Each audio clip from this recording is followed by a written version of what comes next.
Time for the morning fishing report. I'm going live. This is the first time I've ever done this on YouTube. So we are going to see how this goes, and we're going to fish our way out today. It's been a lot of fun today. It was a lesson, I will tell you though, it was a lesson in patience. Obviously that was my lesson for the day that I needed, and positive mindset. I don't care if this is fishing or life that we're talking about. This was my fourth spot of the day, of the morning. I'm blind. I have no electronics on the jet ski. No electronics. So I'm going by spots that I know extremely well, just from fishing them in the past, whatever. And so this is my fourth spot. I come onto this spot and I said, well, I know where I want to be. I know where I think they're going to be.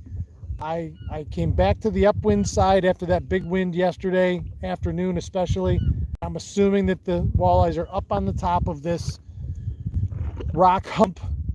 The upwind side of this hump that sticks out of the water is about 300 yards worth of rock humps that taper off from zero all the way down to, I don't know if main lake here is 30 feet, but it's got to be close. So anyways, I left the dock this morning at 5:45 on the jet ski. I started out, air temps were in the mid 60s. This water feels a little cooler to the splash in my feet. That's my temperature gauge. So I know yesterday with Don it was 76. On our way out yesterday morning in the dark, it looked like it was chillier than that. But we're at the end of August, and even though we're gonna have hot days, we still have now cool nights, much cooler than we had. Although this summer's been a little strange. We have yet to have. I guess we're not going to at this point. We never really had a long stretch of hot, sunny weather, hot days, hot night. We had a week or two, but that was about it. So anyway, fourth spot of the day, I got on the spot and it wasn't right. What little bit of wind we have today just kind of swirls around.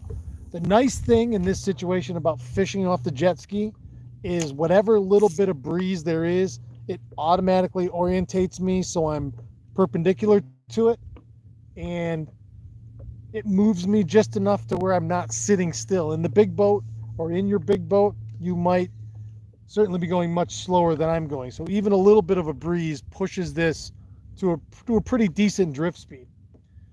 All I fished today was Chester Copper Pot, the I-1 blade bait. It's a copper perch with the orange bedazzle dot on it. I'll show you next time I come in for a cast.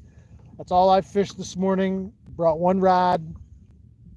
I do have other lures with me, but I didn't fish any of them.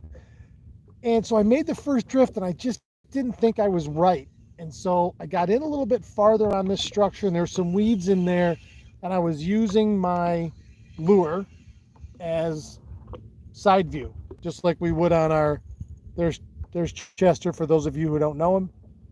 That is an I-1 bad boy blade. I can't see with my hand in the way. I-1 bad blade, copper perch color with the orange kill dot on it.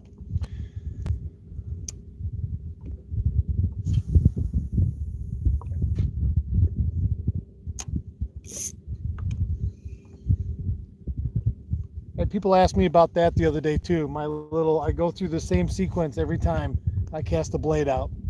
And it's not foolproof, nothing in the world is, but it's, as soon as I catch it before it hits the water. I either put my hand over the bail in the spool, or I'll catch the line with my finger. I stop it before it hits the water, so I hit the water on a tight line, and you don't give those hooks a chance to bungle if it kicks off like this when it hits the water.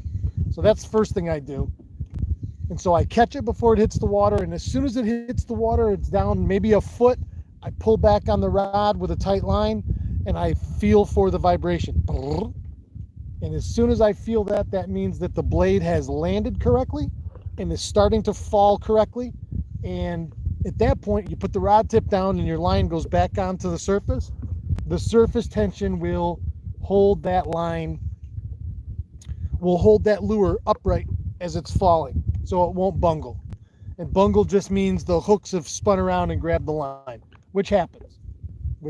That's part of it. But this is something that I do every single cast to make sure that I'm doing everything I can to keep it from bungling. I'm right on the edge of this weed line. I keep having to pick stuff off. So I cast, I watch it, I caught it just before it hit the water. I check it. I just felt it vibrate. I close my bail always by hand, and I check the first foot of line to make sure there's no loop or wind knot in there. And also by closing your bail by hand. In the old days, it was to save bail springs. Nowadays, it's to make sure with these super lines that you don't have a loop in there, because the minute you get a loop in that line, that wind knot forms, and yeah, sometimes you can get it out, but more often than not, I cut it. I cut it and retie everything because I don't feel like dealing with wind knots. So this keeps me from getting wind knots. So anyway, I got on this, and by the second drift, I found the edge of the weed line with my rod. I was casting, and I got weeds here. I'm like, boop, no, I got a clean path. As soon as I got a clean path along that weed edge, boom, hit one. Next cast, hit one. They were both shorts. I'm like, okay, whatever. I kept going along where I imagined was the edge of the weed line, and I kept.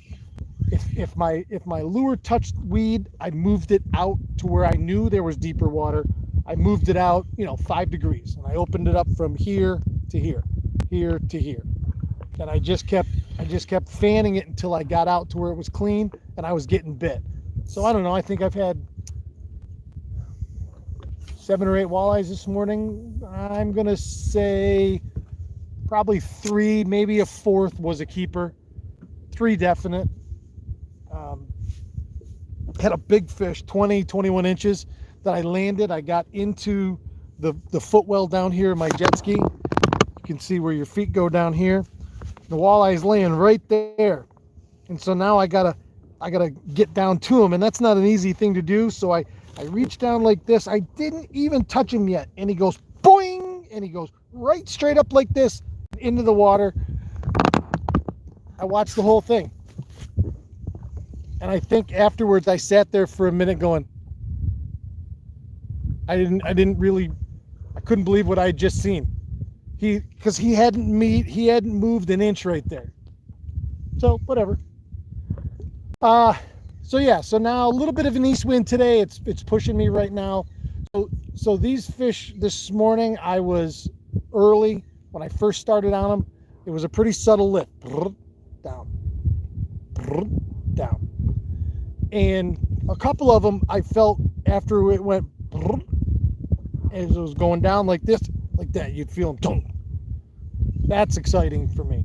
That's what I live for. They say, oh, the tug is the drug, or whatever that catchy phrase is. It's true though. I mean, there's a lot of truth in it. That feeling of, I fooled that fish, or antagonized them, or did whatever, but I put something down there that wasn't real, and I made him lose his mind and just crush it. That I love. That was cool. That was very cool. So I don't know how this is going to work, guys, but this is the first time I've done anything live. This is YouTube Live. My name's Matt, the Awakening Angler, and you're on beautiful Oneida Lake in upstate New York, watching me jig for walleyes as I sign off for the day. So thanks everybody for watching. Have a great hump day. I have a feeling Mom and I are going to see Earth, Wind, and Fire in Santana tonight at the Amp. That sounds like a pretty awesome summer day right there. Like we're 18 years old, not a care in the world. All right, have a great hump day. I'll talk to everybody tomorrow morning. Remember, while you're on, you can go to my Shopify store and help support the channel if you like what we're doing here. And I've got t-shirts, stickers, signed copies of my book, And you can also make sure you go to the YouTube channel while you're already here and check out all the full-length videos. The most recent one was up 2 days ago, and I don't know when we have another one coming. Should be here anytime. All right, man. Love you guys. I'm so appreciative of all the love and support, and I'm giving it right back to everybody out there. Thank you very much. This is all because of you. So, what do you do on hump day? Oh, keep your tip up.